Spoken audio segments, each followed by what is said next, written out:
Ayuhibbu ahadukum, sukakah kamu memakan bangkai sesama manusia? Dan ghibah inilah yang memutuskan tali persaudaraan kita.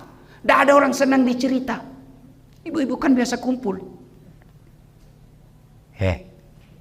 Kalau suamimu tenang, sopan, bicaranya halus, rajin ibadah, baik, hati-hati. Hati-hati. Kenapa? Layangan putus.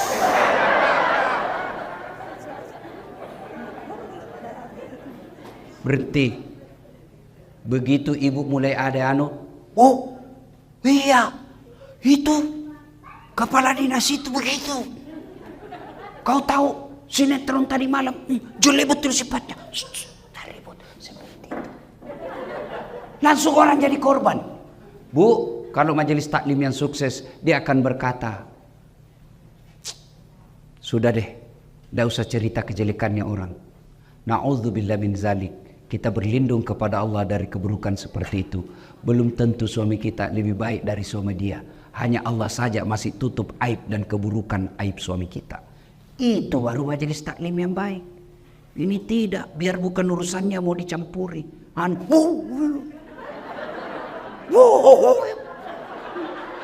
Ketawa kau karena kau bayangkan dirimu semua. Bu, yang suka ikut campur urusannya orang, itu nanti takdirnya hidupnya seperti tauge. Tahu tauge? Coba lihat tauge. Suka ikut campur tuh? Gado-gado ada. Tahu isi ada. Pecel ada. Soto ada. Karena dia suka ikut campur, Allah takdirkan bengkok. Maka kalau ada di kantor ini, di majelis taklim kumpul, gosip, teriaki. Pagi-pagi toge nih Satu, yang bisa memutuskan tali persaudaraan kita, ghibah. Dan itulah yang Nabi katakan, sittatu asya'in tuhbitul amal. Ada 6 sifat yang menghancurkan amalmu. Satu di antaranya, al-istighalu bi'uyubil khalqi, toge. Berhenti cerita kejelekan orang. Yang kedua, penyebab putusnya persaudaraan apa? Sangka buruk. Lewat. Wah, kayak enggak kenal aja. Mentang-mentang sudah jadi istri wagub. Dulu waktu mau dipilih, senyum kiri kanan. Bukan sombong. Beliau lagi buru-buru mau ke toilet. Itu namanya sangka baik. Masa dia yang jawab-jawab WhatsApp saya? Dulu setiap saat jawab, sekarang tidak pernah lagi dijawab. Tertimbun WhatsAppnya ibu, sangka baik. Ibu-ibu, jangankan mengolah kantor begini, rumah tangga aja pasti kacau kalau suami istri sangka buruk. Kenapa ya? Itu tiba-tiba dilantik. Padahal dia baru 4 tahun jadi pegawai. Saya sudah 18 tahun tidak diangkat-angkat. Betul Bapak 18 tahun tapi otaknya Pentium 1. Lambat loading. Prosesornya sudah tua. Bikin surat, siapa wali? Sudah Pak, tinggal diteken. Belum sudah namanya itu dong. Ini betul 4 tahun tapi otaknya Pentium 4. Cepat loading. 1 kali penjelasan, siap Pak. Belum ditanya sudah selesai. Itu sangka baik. Ibu-ibu, sangka baik sama suami. Jangan selalu kau periksa HP-nya. Kau kira nak cari nafkah? Jangan. Ada juga perempuan kayak suaminya kayak tahanan politik. Baru pulang, mana HP-mu? Dengar ini. Ada 4 penghuni api neraka. 1 di antaranya istri yang suka memaki suaminya. Itu hadis Nabi loh. Ada 3 golongan orang yang tidak diterima amal ibadahnya. 1 di antaranya istri yang durhaka sama suaminya. Ada yang tanya, bagaimana kalau suami durhaka sama istri? Tidak ada dalam hadis.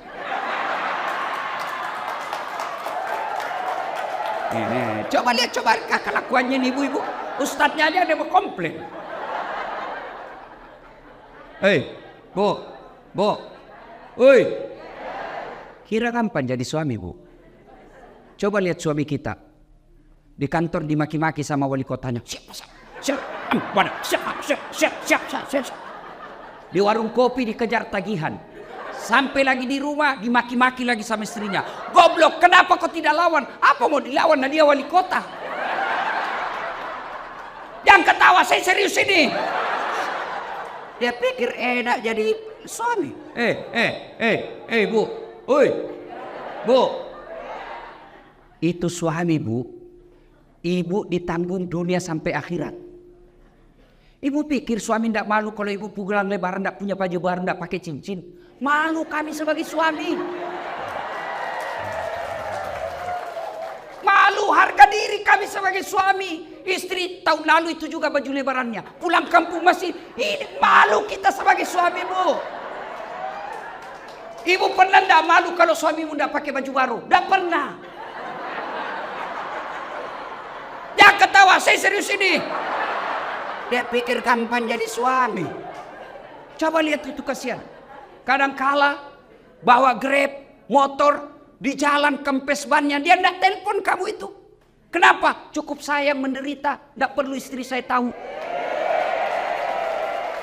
Itu di dunia, di akhirat lagi dicari tuh suaminya. Kalau ibunya masuk neraka, ada 4 laki-laki yang melindungi.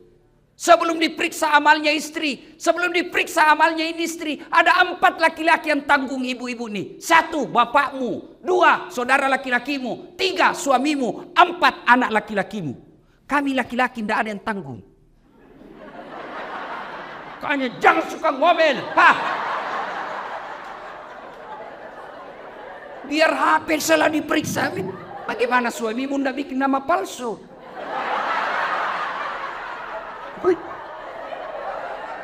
Saya begitu, Bu.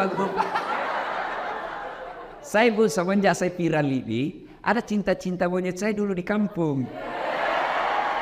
Baru setelah saya viral, kan dulu di kampung bukan siapa-siapa saya, Bu. Tiba-tiba viral, Bu. Dia telepon saya sekarang. Saya mau blokir. Dah enak, nanti dibilang saya sombong satu kampung. Saya mau terima. Perasaannya istriku, mamanya cek bagaimana, kasihan. Akhirnya ku ganti namanya.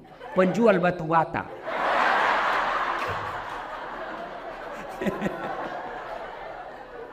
Suatu ketika saya lagi nonton sepak bola. Tiba-tiba bunyi telepon. Istriku berteriak, mamanya cek, Ustadz, penjual batu bata. Mati saya. Terpaksa. Saya tidak boleh panik. Kalau panik ketahuan. Santai aja. Jangan sayang, tidak usah kuangkat. Tagihan itu. Perempuan kapan takut kalau bicara tagihan? Aman saya, Pak. Suatu ketika saya pulang ceramah. Hauslah saya. Mau minum teh. Sayangku minum teh. Saya lagi ajar anak ngaji. Si Ece lagi ajar ngaji. Oke, saya bikin lah. Mana gula? Dia bilang ada di situ di toples. Ada semua namanya ditulis. Saya ambillah tulis toples gula. Saya ambil. Begitu saya minum, kenapa asin? Saya pergi lihat, isinya garam. Saya pergi komplain sama istriku, ini kok tulis gula baru isinya garam. Dia bilang, HP-mu juga lain kok tulis lain isinya.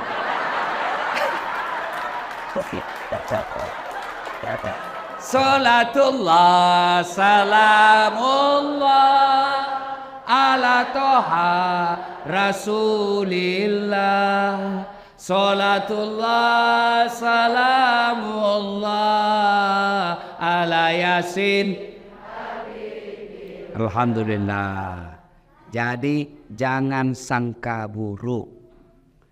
Masa suami yang carikan nafkah, yang belikan baju, yang nyicilkan mobil, yang nyicilkan rumah, masa ibu curigai terus?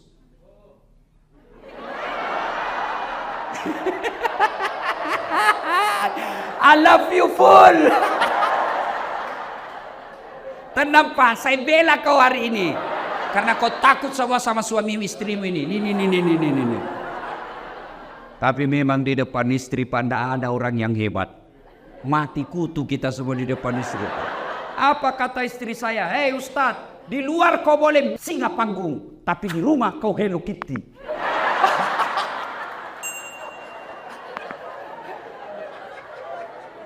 Bu, telepon suami. Kok tidak dijawab?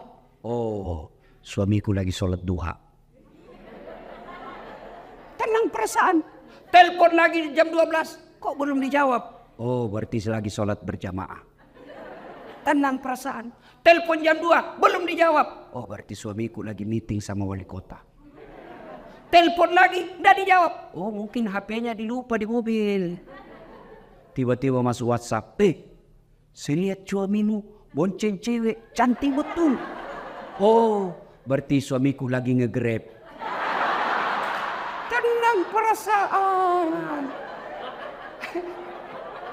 Iya tuh, Bu. Bu. Hei.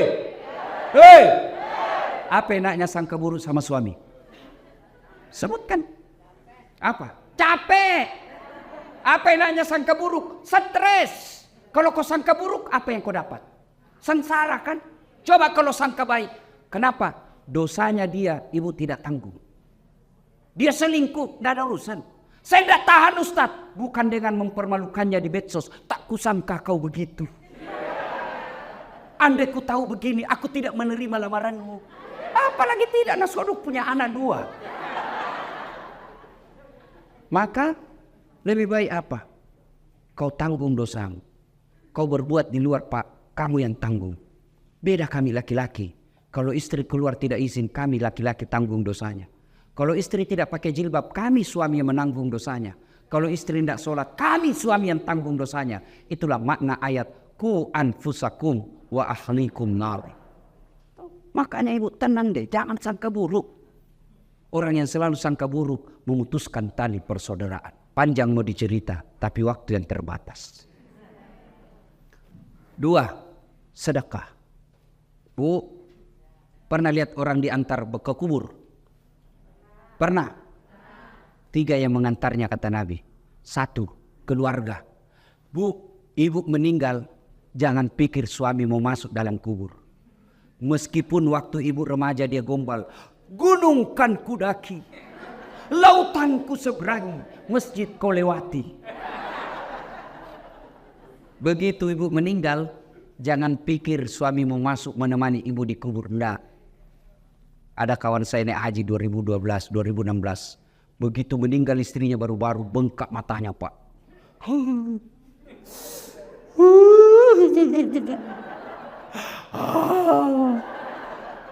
Saya bilang hebat betul ini Bapak. Biasanya kalau laki-laki meninggal istrinya sih menangis, tapi tidak sampai ngau-ngau. Sabar Pak, separuh jiwaku hilang Ustaz. Rasanya tidak bisa kulanjutkan hidupku. Sabar Pak, innalillahi. Belum setengah tahun Bu. Saya pergi jogging, tahu kan lapangan Karebosi di Makassar. Saya lagi jogging, ketemu saya sama itu teman saya. Di sampingnya ada perempuan, putih, muda, panjang rambutnya. Saya tanya, Haji, siapa? Siapa Haji? Yang baru Ustaz.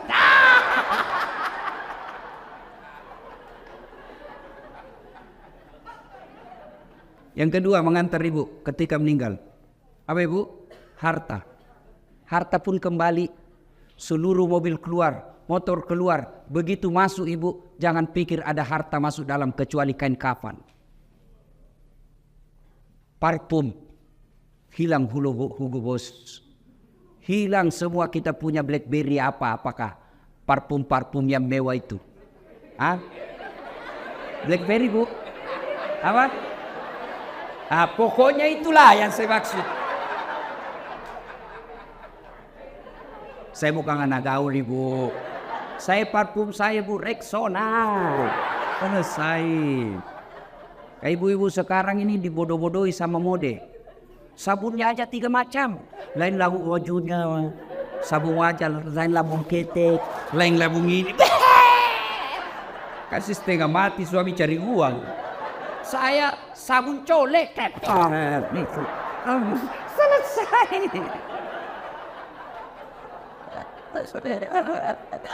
Ya. Yang ketiga, mengantar kita amal. Masuklah kita ke kubur. Begitu masuk kubur, Bu, jangan pikir akan kembali lagi. Pegawai wali kota tidak disenang sama wali kota, tidak disenang sama gubernur, masih ada pilihan. Ada, tunggu sampai selesai jabatannya. Tidak disenang sama wali kota, tunggu sampai dimutasi, selesai urusan. Tidak mutasi Ustaz, masih ada pilihan. Apa? Pensiun dini, selesai.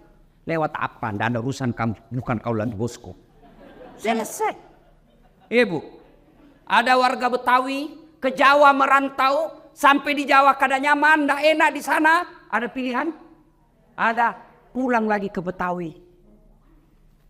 Ada orang Jawa merantau ke Papua, Papua tidak nyaman, balik lagi ke Jawa. Mangan orang mangan, yang penting ngumpul.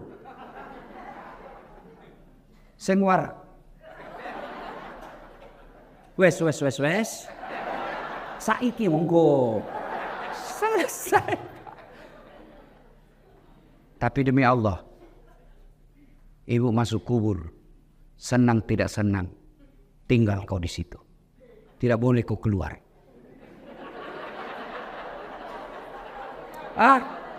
Ternyata sudah masuk kubur. Tidak nyaman, keluar dulu deh.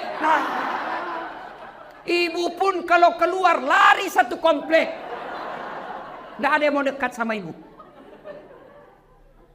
Ketika sudah masuk dalam kubur, 3 aja yang bisa menolongmu, kata Nabi.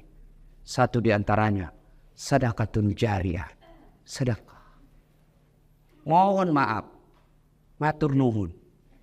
Nih bu, jinji, yang di depan ini, yang banyak emas berliannya, tuh saya lihat cincin-cincinnya ibu. Jam tangannya ibu Agung. Kalau meninggal siapa yang pakai perhiasan ibu? Anak, bukan, istri kedua. Ia pasti kawin lagi lah suamimu. Didengarlah ceramah saya, ini istriku, mamanya cek di rumah. Ustadz, itu saya dengar ceramah, kalau meninggal kawin lagi. Jadi kalau saya meninggal Ustadz kawin lagi. Saya bilang, di sini kau sayangku. Ku peluk dia sambil ku jelaskan. Ku dengar baik-baik sayangku ya, engkau permata hatiku. Jangankan kau mati, kau masih hidup saja, saya selalu berpikir kawin lagi. Apalagi kalau kau sudah mati. Daripada ibu-ibu itu emas berlian dinikmati orang istri kedua, mending ibu kirim ke kubur sekarang. Sedekah. Dan enaknya menjadi istri wali kota, istri sekda, istri wagub, meskipun palsu tetap orang bilang asli. Iya toh? Kalau ibu wagub pakai, pasti orang bilang asli dong. Padahal belinya di Tanah Abang. Iya, maka keliru orang kaya. Kalau saya kaya, mending saya pakai yang palsu. Orang pasti tahu asli. Tapi kita orang miskin, biar sudah asli, orang bilang dari mana kau dapat?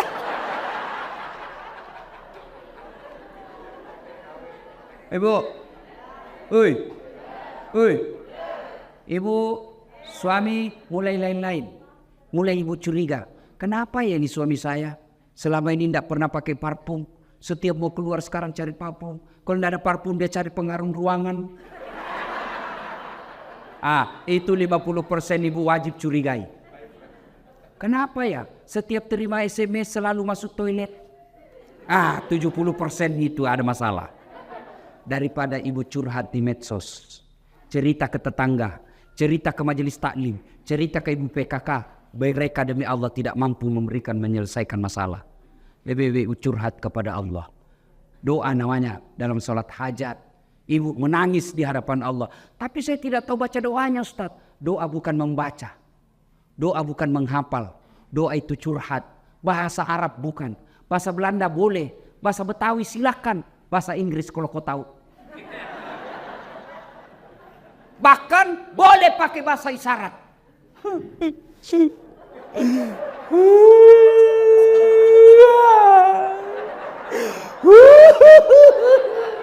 Oh, malaikat katakan, ya Allah, baru suaminya kawin lagi. Silakan. Sudah itu, ya Allah, Engkau zat yang memelihara dan menjaga suamiku. Tidak mungkin saya bisa menjaganya 24 jam. Aku serahkan suamiku, Engkau menjaganya. Ya Allah, ini ada duitku 2 juta. 2 juta tolak bala. Mudah-mudahan 2 juta ini suamiku terhindar dari wanita jahat. Bismillah, bawa ke panti asuhan besok. As-sadaqatu, bersedekah. Supaya anak tidak kena narkoba. Supaya suami tidak kena mutasi. Tidak usah cari muka sama ibu aku. Ya bu. Ya terselip. Gimana caranya? Sholat hajat. Minta pertolongan kepada Allah. Ya Allah, lindungi suami saya. Ini 1 juta. Tolak bala. Supaya suamiku tidak terkena musibah mutasi. Ya Allah, ini 2 juta. Supaya istri suamiku terhindar dari wanita jahat. Coba ibu amalkan. Sholat hajat namanya. Saya tidak tahu niatnya Ustaz. Masa ibu tidak tahu niat? Niat itu begitu ibu wudu. Saya mau sholat hajat. Itulah niat. Tidak harus diucapkan.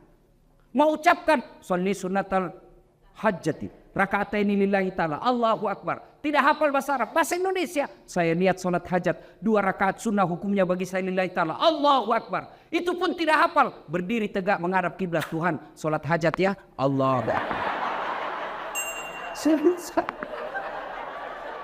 Salatullah salamullah ala toha rasulillah. Salatullah salamullah ala yasin. Allahu Akbar. Ayo salat. Sedekah. Jangan terlalu pelit. Bapak-bapak nih yang ada di depan saya, supaya bapak tidak kena musibah mutasi, sedekah. Percaya ibu, tidak ada orang bangkrut gara-gara rajin sedekah. Tidak ada orang yang senang orang pelit. Ibu saya tanya, senang wali kota yang pelit atau dermawan? Senang ibu wagub yang pelit atau dermawan? Senang tetangga yang pelit atau dermawan? Senang yang mantu dermawan atau pelit? Tidak ada orang suka orang pelit. Bahkan orang pelit sekalipun tidak senang sama orang pelit. Jangan kau ke rumahnya, pelit dia. Padahal dia juga pelit. Begitu jeleknya itu sifat pelit. Tolong carikan saya di Jakarta Selatan ini yang bangkrut dan sengsara gara-gara rajin sedekah. Tak ada. Ada 10 golongan sahabat Nabi yang dijamin pasti masuk surga. Nabi keluar dari bibir beliau 10 sahabatku yang pasti dijamin masuk surga. Dari 10 itu 7 diantaranya adalah mereka pengusaha yang dermawan. Sedekahlah. Ustadz, kita mau sedekah tapi kan kita miskin. Sedekah tidak harus banyak. Sedekahnya seorang ibu cleaning service 5 bungkus nasi bungkus jauh lebih mulia daripada 100 bungkus kepala dinas. Kenapa? Kalau 5 bungkus dari cleaning service murni duitnya 100% dia sedekahkan. Tapi kepala dinas duitnya pendor. Ayo sedekah. Ibu bapak yang saya muliakan. Pada akhirnya tujuan puasa membentuk ukhuwah dan melahirkan insan-insan yang dermawan. Mudah-mudahan kita hadir di tempat ini. Kalau ada yang selalu terlanjur memutuskan silaturahmi gara-gara pilpres, baikkanlah. Karena Pak Prabowo dan Pak Jokowi sekarang sudah satu paket. Berhentilah bermusuhan cebong kampret. Tidak ada gunanya untuk kalian. Yang kedua, kalau ada rezeki Allah berikan, sedekahkanlah supaya Allah tambah 700 kali lipat. Demikian, mudah-mudahan ada manfaat. Lebih dan kurangnya mohon dimaafkan. Ibu Wagub tadi berpantun, saya pun mau berpantun. Burung cendrawasih di atas batu. Terima kasih dan thank you. Assalamualaikum warahmatullahi wabarakatuh.